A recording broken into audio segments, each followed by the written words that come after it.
1994లో మీ కాంగ్రెస్ ప్రభుత్వం ఉన్నప్పుడే మాకు పట్టాలు ఇచ్చారు, మాకు రిజిస్ట్రేషన్లు అయినాయి. అప్పటి నుంచి ఇప్పటి వరకు అక్కడే ఉంటున్నాం. 35 ఏళ్ళ నుంచి ఉంటున్నాం, 40 ఏళ్ళ నుంచి ఉంటున్నాం, 50 ఏళ్ళ నుంచి ఉన్న వాళ్ళు ఉన్నాం. కాంగ్రెస్ ప్రభుత్వంలోనే మాకు పట్టాలు వచ్చినాయి, కాంగ్రెస్ ప్రభుత్వంలోనే మా రిజిస్ట్రేషన్లు అయినాయి, కాంగ్రెస్ ప్రభుత్వంలోనే మేము ఇల్లు కట్టుకున్నాం అని చెప్పి వాళ్ళు చెప్తా ఉన్నారు. ఈరోజు వాళ్ళు అడుగుతూ ఉన్నారు.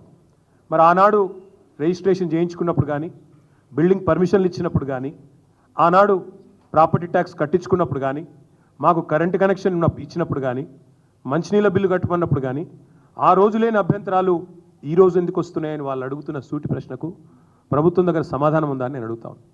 రెండవది, ముఖ్యమంత్రి గారు ఒక మాట అర్థం చేసుకోవాలి. అసలు ఒక పేద మధ్యతరగతి కుటుంబానికి ఇల్లు అనేది జీవితకాలం వాళ్ళు చేసిన కష్టానికి ప్రతిరూపం. ఇల్లు అనేది ఒక ఇమోషన్. ఇల్లు అనేది ఆ కుటుంబం మొత్తం కలలుగానే ఒక సౌధం. అదేదో కేవలం ఒక 4 ఇటుకలు లేదా 2 రాళ్ళు పెట్టి కట్టిన ఒక కట్టడం కాదు. ఇల్లు అనేది ఒక జ్ఞాపకాల పొదరిల్లు. అలాంటి ఇల్లును మీరు నిర్దాక్షిణ్యంగా కూల్చేస్తామంటే ఆ బాధ మీకు తెలియకపోవచ్చు రేవంత్ రెడ్డి గారు, మాకు తెలుసు.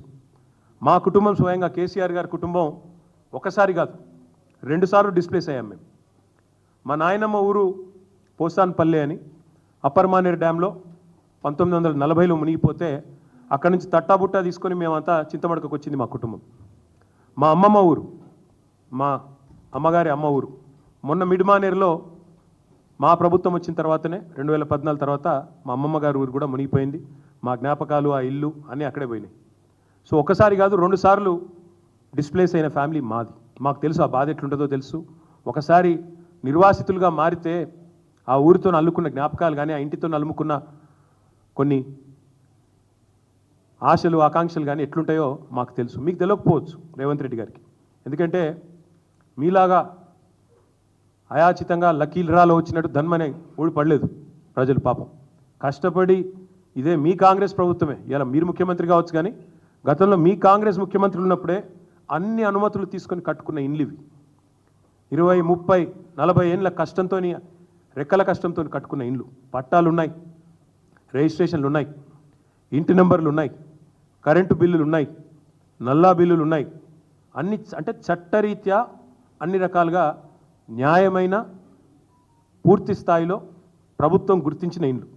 కానీ దాని మీద ప్రచారం ఎట్లా చేస్తున్నారండి? ఇవాళ నేను చూస్తూ ఉంటే సోషల్ మీడియాలో కాంగ్రెస్ వాళ్ళు ఆ కనుగోలు గారు ఏదో కొత్త టీం పెట్టిండట, 500 మందిని పెట్టి ప్రచారం ఎట్లాంటి వీళ్ళంతా ఆక్రమణదారులు, వీళ్ళందరూ కూడా FTLలో కట్టిండ్రు, బఫర్ జోన్లో కట్టిండ్రు. అంటే మరి ఇన్ని రోజులు గుడ్డి గుర్రాల పనులు తోమినరా మీ ప్రభుత్వాలు? గతంలో కాంగ్రెస్ ప్రభుత్వాలు 50 ఏళ్ళ మీ నిర్వాహకమే కదా. ఇవాళ వాళ్ళందరూ ఇంత అవస్థలు పడ్డానికి కారణం 50 ఏళ్లలో ఎన్నడన్నా పట్టించుకున్నారు? ఇగో ఇది 2016లో మా ప్రభుత్వం వచ్చిన తర్వాత ఫస్ట్ టైం హైదరాబాద్లో చెరువులు, వాటి యొక్క FTLలు, వాటి బఫర్ జోన్లు డ్రా చేస్తూ ఫస్ట్ టైం ఒక జీవో ఇచ్చిన ప్రభుత్వం మా ప్రభుత్వం 2016లో.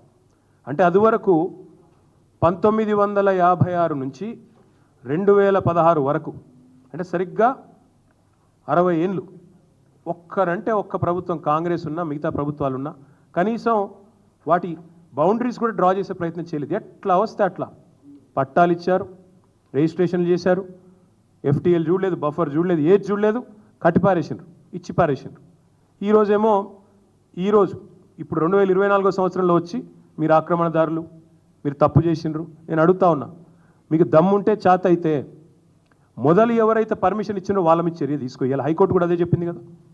ఎవరైతే పర్మిషన్ ఇచ్చిండ్రో ఆనాడు, ఎవరైతే అధికారులు, ఎవరైతే ఆనాడున్న ప్రభుత్వాలు, ఎవరెవరైతే ఈ ఆక్రమణలను, మీరు ఈరోజు ఆక్రమణలు అంటున్నారు కదా, వాటిని ప్రోత్సహించిన వాళ్ళు ఉన్నారో మీ ప్రభుత్వాలే గతంలో, వాళ్ళ మీద చర్య తీసుకో.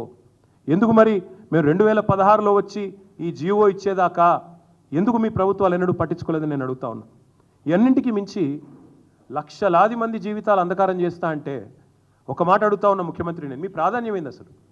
ప్రజలకిచ్చిన మాట నిలబెట్టుకుంటావా?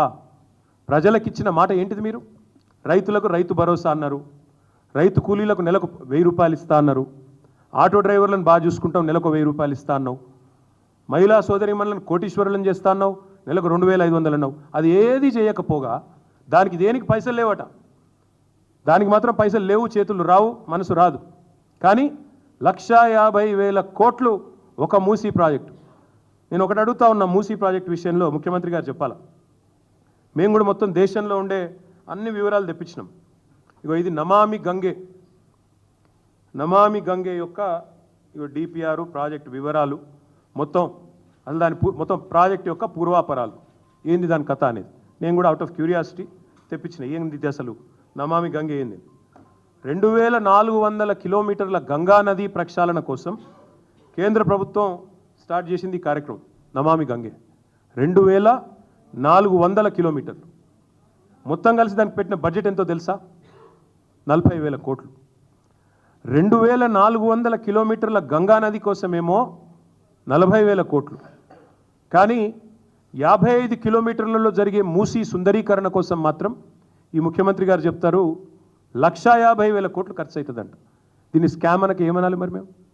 దీని వెనకాల ఉన్న మతలబ్ ఏంది చెప్పాలి కదా. ఇంకొక మాట కూడా రేవంత్ రెడ్డి గారు చెప్పాలి.